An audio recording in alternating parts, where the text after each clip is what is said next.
You might have noticed, if we put the slide back up, that I called this presentation Maverick Rules. I could have just as easily called it Maverick's Rule. And why do I say that? Why do I say that? Well, look, the future belongs to the Mavericks, the misfits, the rebels, those crazy ones who were immortalized in Apple's iconic Think Different campaign. Why?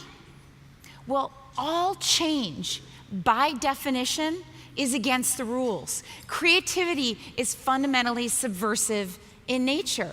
Inventing the new is an act of defiance in a world that's characterized by obedience to conventional wisdom, to your organization's rules and traditions, to your industry or your profession's norms and dogma.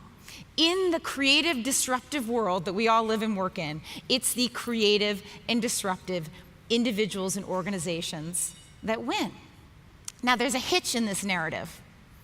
That number, if you put it up there for me, represents the percentage of executives around the world who are satisfied with their organization's innovation performance. That's according to a recent study by McKinsey.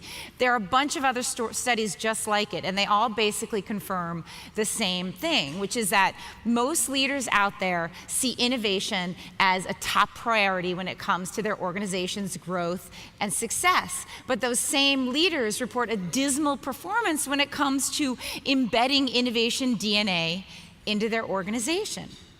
Your organization's capacity to invent and to adapt with all the changes in the world is a function of your ability as leaders to unleash all the ingenuity, the audacity, the resourcefulness, the playfulness, the artistry, the curiosity of your people.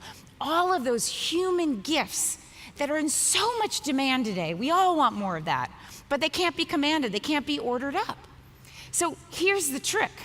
How do you retain all of the benefits of bureaucratic management, the control and coordination, the discipline, the leverage to do complex things at scale, without all of the limits that tends to put on human ingenuity, agility, and initiative?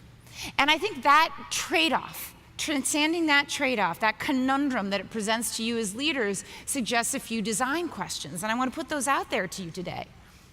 How do you evolve and strengthen your capacity, your own and your organization's capacity to move and change along with all the changes in the external environment? How do you build structures and systems that go with the grain of human nature rather than against the grain, that amplify all of that productive irregularity and ingenuity? And how do you make everything you do fundamentally more creative and more collaborative? So in the short time that I have with you, I want to tackle those questions, and I want to do it by setting up a leadership agenda, a maverick agenda for building your own sustaining capacity for innovating and adapting.